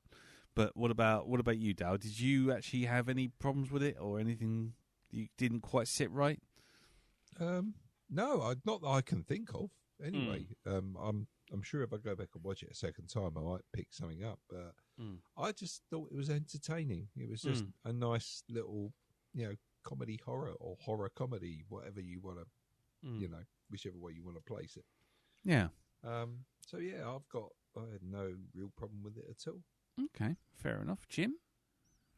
I think it's a film. It just ticks along quite nicely. It's a lot of fun. Now you mention it, it's like, yeah, obviously, I'd be amazed if Clue wasn't an influence on this. Because that's probably right. If you're doing a send up of a murder mystery, it's kind of, Clue's your go to. You go to. Yeah, that's the kind of the bar you're heading for. The same if you're doing a horror comedy. Young Frankenstein is kind of the one to beat. So yeah, I think it is kind of. God, I completely lost the train of my thought. I've got your cheese brain now. Yeah, it's Swiss cheese brain is just going around. I think it's catching. It's terrible. This podcast is a long, very slow documentary about all four of us just falling to senility. It's great. Yeah, 4 individuals fall into decline. Yeah, over time, just endlessly, just falling apart. Yeah, it's a bit like the other half of the film Flowers for Algernon. That's it. We're going that way now. Right. Okay. It's the Mirror Universe version. Yeah, we're going backwards. Yeah. Yeah. So, nice. Yeah. So, oh God, now I've lost my fucking train of thought. Good Almighty. The train of thought will be coming out of platform 4, 5, 6, and 7. Yeah. I mean, the one thing I was going to say, which if I was going to pick up on any kind of, any kind of criticism on it, because it is not critical bulletproof, because that's a bit simplistic. I think it's fun for what it is. It does what it does well. The chemistry is what keeps it ticking along. I think where I have a problem, if I have a problem at all, is that it didn't go crazy enough with the horror side of things. I mean, when you look at something, I was trying to think of horror comedies while watching it this time round, because I thought, it might come up in the conversation. And the ones that come to mind are Evil Dead 2. Then you've also got Tucker and Dale versus Evil. Yeah. You've got Young Frankenstein. And to be honest, that's kind of where it ends. Everything. You got Shaun of the Dead. Yeah, Shaun of the Dead, yes, sorry, there you go. Yeah. Shaun of the Dead, yeah. But in the case of all of them, they have the comedy, but what offsets the comedy and makes the comedy work is that when they bring the horror goes full on. like, you know, or it goes into mental gross out. I mean, you look at like something like Tucker and Dale. You know, there's people getting smacked, you know, impaling themselves on trees in gory, vivid vision. And I think that's what I meant when I was saying it's not really gory. It's compared to all these others where you have the comedy and then the gore over the top of it, because you're laughing and then going, "Oh, that's gross," but it didn't have that. Yeah, but I don't think it was going for that. Cause I think when you talk about comedy horror, it's kind of, you can sort of define it two ways. Is it a horror comedy or is it a comedy horror? I.e., is it a comedy about horror stuff, or is it a horror film that's also funny? Like, you know, in that category, you've got Evil Dead 2, American Werewolf, The Animator. Yes. I'd put the recent Renfield in that bracket as well. Oh, yes, that's true. Bracket as well, you know what I mean? It's kind of, they are funny, but they take the monster seriously. But whereas in this, it never goes that far, but then again, it's really going for to be a murder mystery, not a horror movie. And I think what stops it getting to the top table is that if you want to send up the murder mystery, I think it just needed to be, I don't know, need to be tighter, and just, you know, a lot more sort of polished. A good sort of murder mystery is like a well-oiled machine, you know, and it didn't quite get to the kind of the requisite levels of cleverness, for want of a better word, if you know what I mean, just to that sort of polish and precision of the plot that would put it right up there, because that's what you got to sort of do to pull off a murder mystery. Even if you're doing a spoof one, you've still got to tick those boxes, and hit those sort of the genre sort of, you know, key points. So, like, if you're doing a horror, you know, a horror comedy, and you're playing up the werewolf angle, you would need to have a big transformation scene, because that's what a werewolf movie does, and you do need to go a lot further with the over-the-top gore. Yeah, because I was going to say, because when I think now of horror comedy with werewolf, now that you obviously mention it, American Werewolf in London is the go-to one. To a lesser degree, and a much lesser degree, is that recent Marvel thing, Werewolf by Night? Oh yeah, that was excellent. Which was ultimately a comedy with sort of homages to the old Universal movies. But then when it came to the moment of, we need a monster, we need a werewolf, we need some stuff, then the old VFX unit goes, right, thanks, everyone just stand back. And it's just like, we're off.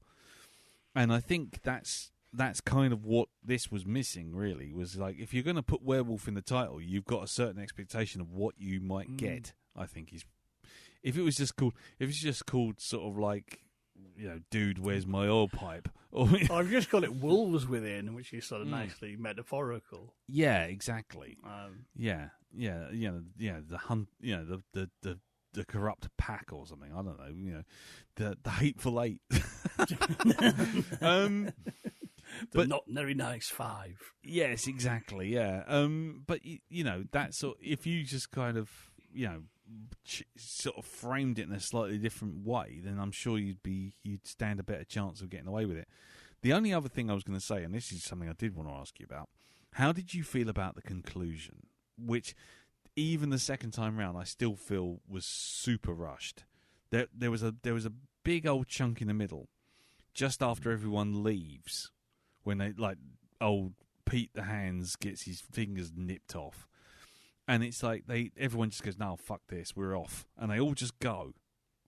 And it stops being a pot boiler. And suddenly everyone's everywhere. And then all of a sudden it just goes, everything just kind of slows right down. And then all of a sudden it's just like, oh, someone's just killed someone with a maple syrup tap. Oh, someone's just shot someone through the face. Oh, someone's just been run over. Oh, the whole place is just blown up. It's just like, it all just does it in like about 5 minutes. It just goes, and you're like... It was a bit... I don't know if it was rushed or not, but there was that good scene where the guy goes out, gets run over by his missus, and then she gets capped. And you're like, whoa. There's a lot of information in that scene there. Yeah. But you have the misdirection of the woman who, have you seen my chachi? That woman running around and basically offing people. Where you think that might be the werewolf, and you're like, okay, this is good. This might be something here. We might get to see something. So I don't think we get to see anything up until the actual transformation, do we? No. So it hid itself very well, I think. Even that blind, when the dog was outside, and then she was screaming when she lifted up the blind. I did that in slow motion a couple of times to see if I could see anything. There was nothing there. No. Nothing to be seen whatsoever. No. I mean, again, it's that Scooby Doo misdirection thing, isn't it? You see the reaction of someone going, ah, but then next thing you see is she's standing there in a hotel going, my judgy, look, and there's like, the end of an extendable cord in her hand. And so you think, well, whatever she saw and whatever made her scream, she hasn't brought that back up. And suddenly you're like, oh, maybe it is her. Or maybe it's not. Maybe she's lost her mind. Maybe she's seeing something in the reflection of the, of the window. What is she seeing? But, no, I mean, that whole end where it rushes through did lead me to the biggest laugh, which I have to say is always an all-time Wile E. Coyote gag, which is the guy standing there by the quote-unquote phallic gas pipe, and then all of a sudden old Gizmo fires his gun, and it just cuts to about 20 mile away, and you just see that little tiny. I am a sucker for that. If I knew what that gag was called, because it gets used, but that whole idea of that explosion being so big that they literally have to put the camera like in the other state just so you can film it, always makes me laugh. Like, from Roadrunner to this to, I mean, it's been used hundreds of times. Just that kind of. Yeah, no, it There's is a good. perfectly executed version of that gag, though. It was. It's just spot on. It's kind of chef's kiss. Well played. Your pipeline is trash. Back. So good. Did anybody else notice how hard and fast they played with the whole werewolf thing? What do you mean? Well, like the fact that it's not actually mentioned, but I think she can transform whenever she likes, in whatever state she can. There's no full moon for another thing, and also she was. Yes, there is. No, there's not. He looks out the window when he throws the guns out the window. So there is a full moon there. Yeah. Yeah, when the doctor looks out the window as well. Okay, well, there's that. But I do think she's, she can transform back and forth, however she likes. Yeah.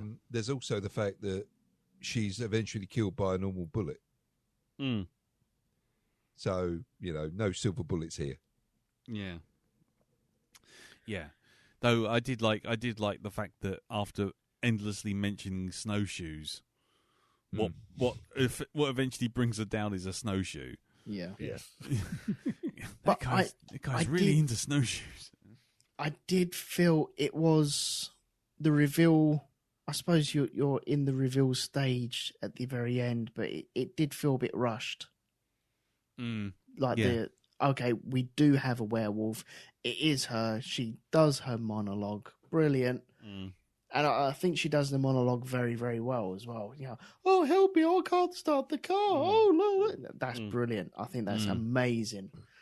But then when it goes into the wire work and jumping off walls and stuff like that, I'm like, yeah. I check out at that. I don't really care. Yeah. I think it should be, I'm revealed, and you either live with me, or I tear you to pieces right now. Well, I was going to say that I was wondering whether or not he was going to just accept her for what she was. Sorry, Elton. I didn't mean to derail that completely. No, it's fine. No, But it's just suddenly way you just said it, and I suddenly went, oh yeah, actually that did kind of go through my mind for a second. But yeah, I must admit the wirework stuff. Once she transforms, I mean, it has to happen. It's it is one of those things. I know, but including the hoary old, oh yeah, she's dead. Hold on, in the background, blurred out. No, she's not. Sort of sits up, looks around. I did kind of like that though when the Grizzly Adams is, being all sort of, quite thoughtful about stuff, and then she just fucking leaps on him and tries to tear the shit out of him. Yeah, that was funny. Yeah, it did have a Blazing Saddles vibe of Mongo just born in Game of Life. But the end is kind of one of those things. It's like sometimes when you see some of these like big effects heavy movies, you actually get a character moment. You think no, just stay with that. I know you've got to have your big showpiece at the end, spaceships or whatever flying around, and every special effects op for 2,000 miles, basically sweating bullets for 3 years.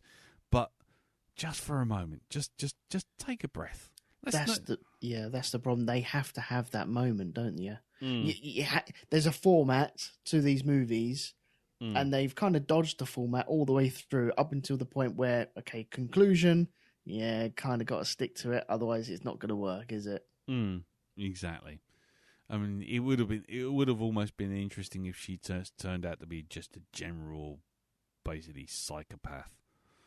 But what I found interesting, and again, if anyone agrees with me or disagrees, do you think it all kicked off properly when he or is this just all part of the long con when he turned her down for the phone call? What? So she decided there and then just... That's it, yeah. Because it's interesting that after he makes the phone call, she basically turns around, flips around, goes straight out and goes, "I'll grow a pair." And then once you've done that, that's when all the power goes off and all the generators have been fucked up. They've all been torn apart by werewolf claws. I don't know. She said Long Kong anyway, didn't she? So I think that was already part of it. And the thing that she said at the very end, I've got everything in deep freeze until July. I thought that was genius. Oh, yeah. You've got all these bodies knocking around. Yeah, she's just going to feast on this until it all thaws out, and then she can move on to the next village, town, place, whatever. Yeah. Yeah, that was quite nice. Which was I a think nice little touch. That's why it would have been interesting for her to strike a deal with him of, look, I need some company. Do you want to just stay here, or I'll rip your face off right now? What do you want? Yeah, you're still a wussy guy, I'm nice. I just like being nice. What's wrong with that? And then he could be part of the game in bringing people in, feeding them to her, and it could get a bit psychotic then. Yeah, it could go a bit dark. And this game wasn't really designed to be dark at that point. No. Right. I think we'll draw it to a close there. I mean, unless anyone's got anything in particular they'd like to bring up, or any final thoughts, anyone? No, I think I'm done. You think you're done? Jim, are you okay? Yeah, I'm done. Yeah. Yeah, okay. Because, as ever, once you get comedies, once you run out of the quotes, and you've discussed the plot 4 times in different ways, it ain't got much places to go. I mean, the one thing I would ask now is, if it suddenly came on a Sunday afternoon and it was on telly, would you still watch it? I think I would. I think I'd watch it. I'd get Ree to watch it as well. and see her reaction to it. So see what she thinks. Okay. I think she'd quite enjoy it. She enjoyed Glass Onion, so Never mind. What about you, Elton? Yeah, I would. Yeah. Yeah, Cool. I think discussing it with you guys, I've gone up a couple of points on it. So Okay. yeah, Cool. Jim? Yes, I enjoyed it. I probably will watch it again at some point in the future. So when I've forgotten it again. No, that's fair enough. Cool. Okie dokie. I certainly will, because, like I say, I think something like that, sometimes it's just the banter. And sometimes the banter is all you need. I mean, like I say, the last third is probably a bit too rushed, but yeah, I like the banter. It's why I can watch things like The Nice Guys or Kiss Kiss Bang Bang, even though I know conspiracy theory. You can just sit there and just wallow in two characters basically pinging off each other for 2 hours. So yeah, cool. Okay, and that's that. So, ladies and gentlemen out there, have you seen Werewolves Within? It's on Netflix. Go watch it if you haven't. If you haven't, you probably just had everything ruined, so well done there. And, do send us in some feedback. Let us know what you thought of it. Send it in to feedback@blackdogpodcast.com. Or if you want, go onto Facebook, which is our Facebook group, which is facebook.com/groups/The Black Dog Podcast. And, that's that. So, before we head on out the door, and I go off to edit as fast as I possibly can, Jim, it's your choice this week. It is. Would you like to tell us what joys we will be engaged in this week? Well, I did have a good look and thought, there's quite a few serious films I've been meaning to watch. I could put that on the docket, and then I'd actually get around to watching it instead of going, oh, no, it looks a bit heavy. I found several interesting old classic movies. Thought, they could be fun to do. Nice. But then on Amazon Prime, I spotted a film that I always had mixed feelings about, but at the time it was kind of hailed almost in like a dynasty. Right. There was Alien, there was Predator, and then there was this movie. And I think it's sort of been a bit forgotten. It had a few terrible sequels. I'd be interested to see what this film plays like now, but that film is Species. Oh my God. Oh, hello, my name's Forrest Whitaker. Next subject, the bleeding obvious. Yeah. Oh, Jim. What are you doing, Jim? What are you doing? It's just sort of sick curiosity pulling me back to it. What is your game, Jim? What is your end game? I'm intrigued. I'm sticking with this till the end now. He's an agent of chaos. He is. Right. Okay. So Species. Right. That's a thing. That's a thing that we've picked. It's a choice. It's definitely a choice. Elton, have you seen Species? I think I may have, but I don't remember a single thing about it. Okay. Darren, have you seen Species? I have seen Species. And are you looking forward to seeing Species again? I think I've blotted out most of it from my head for now. So thanks, Jim. Okay. I don't. This is the thing. I remember aspects of it. And isn't Handy Bendy Kingsley in this? Yes. Yeah. He is. Yes. Yes, he is. Yes. Forrest Whitaker and Handy Bendy Kingsley. And right? Michael Madsen. Michael Michael Madsen as well. I mean, it's got a good cast, you've got to admit. Alfred Molina. Yeah. Yeah. Yeah. The fuck? Yeah. This has got fucking conservatory written all over it. This has got sponsored by fucking B&Q right there. Yep. Jim, what about you? You looking forward to watching it? I mean, you did pick it. I kind of am because I know I've seen it, but it's like a strange black spot. You know, the credits will start rolling. All of a sudden, it will just be, oh shit! I seem to remember a train done by H.R. Geiger. Yes, a train Sex done train. by. I don't remember much else. Yeah, a train and a creature done by H.R. Giger, and then K&B effects turning the main end creature from a beautifully made maquette into a goggle-eyed lunatic CGI creation hopping around the sewers. Man alive, I think I finished spitting teeth after coming out of seeing this film probably about a year later. This was Prometheus before Prometheus for me. This film, I was properly in the rage zone for this film. So it'll be interesting to rewatch it again because, yes, science man who knows how dangerous monsters are, and then looks at suddenly strange bubbles coming towards him at point blank range, going, I wonder what that could be. It's proper Prometheus levels of fuck me, they are stupid. Come on, Forrest Whitaker's got the best scene in that. Oh no! Forrest Whitaker. Something bad happened here. No shit, Sherlock. No shit. Yeah. I didn't think they'd fucking redecorated in red paint somehow. You know. And there's a snot coughing in the corner. Anyway, oh God, snot coughings. Oh God.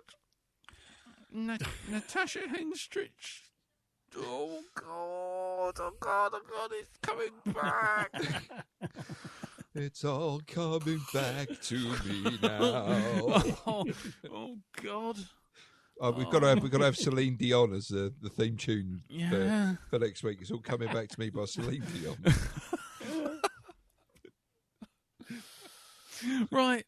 Well, my work here is done. Your work. I feel like there's several months worth of bad movies revenge coming straight back at me in one big almighty ice snowball. Thanks, Jim. If I punch my own face and I punch it again. I break my own nose 'cause it's all coming back to me. If I get concussion quite quick, I can forget all of that. Anyway, right. Well, thank you, Jim. At this point, I leave. I don't know where we are now. What is this? Where have we ended up? Did I fall asleep and end up in a dark mirror universe again? I thought I was coming out of that, but no, obviously I'm not. Oh God, Jim has chosen. I don't know. I really don't. I'm just. It is. Wow. It is the equivalent of a rage quit. I mean, it is. I mean, Jim, if you don't want to be in the podcast anymore, just tell us. Don't burn it all to the ground, man. You know, some of us have got to live here. There's a table flip. There's a table flip coming. Right. Okay. Anyway. Right. Fine. We'll do fucking Species. Cheers, Jim. Jesus Christ! I thought that would be the interesting choice. Yes, it will be. It will certainly be an interesting choice. You know, boring is very underrated, Jim. It really is. Right? Okay, that's all I'm saying. Okay. Why couldn't we just do Jerick Jarman's Blue and just watch that? But no, we had to do Species. Right? Okay. Well, ladies and gentlemen, there you go. Species. It's a film. And we will be watching it. It is a film that you can watch. It is a film that you can watch. So we'll head on over to Pimp's Corner now. Jim, do you want to tell us about what's happening on your quality podcast? Yes. What am I doing on this podcast? Christ knows. Not watching Species? No, I'm not watching that crap. Dear me, not on one of those shows. Yeah, no, I'm not here this next week. I'm away. No. No, this week I've got an episode coming out reviewing Renfield. Nice. Oh, right, excellent. Because you did done see it at the cinema, Jim. I did, yes. Yeah, awesome. Lovely. Cool. And anything else, or is that it? Yeah. All going well. Should have another little. I say a horror story on my reading show, but it's actually from an 1860 newspaper report from a St. Louis newspaper. Which reports the capture of a real-life ghoul in Ireland. Oh, sounds interesting. Cool. It is. Nice. I found the whole report. It's quite a the story. Reading. Yes, it is. Quite the read. Excellent. Okay, and that's all over at hypnagoria.com. It is indeed. Lovely. And what about over at Rogue 2 Media, Elton? Just cars going round in circles at the moment. Right. Okay. Right. Cool. Darren, I always ask. I always get the same answer, but I'm asking anyway. Mm-hmm. Are you doing any public appearances in court or something? Well, I'm opening the local Lidl next week. I should be there cutting the ribbon. Does it have an electricity meter for cards? It does, yes. It does. It does, yes. I hear the manager, Adam Reed, is looking forward to your custom. No, I don't think it's some other bloke called Radham Deed. Oh, well, that's okay. Yeah. Local celebrity, apparently. Radham Arad. Right, cool. Okie dokie. Well, in which case, we'll leave it there. Thank you all for listening. Thank you very much, Jim. Thank you, Darren. Thank you, Elton. No problem. And yes, thank you all for listening, and take care, and we'll see you all next week when we will be watching Species, a movie, it says here. Bye. Bye. Bye-bye. Ta-da. There's a voice that keeps on calling me. Down the road, it's where I'll always be. Every stop I make a new friend. Can't stay for long, just turn around and I'm gone again. Maybe tomorrow I'll wanna settle down. Until tomorrow, I'll just keep moving on. Get out of the booth, Jack. No, I like it in here.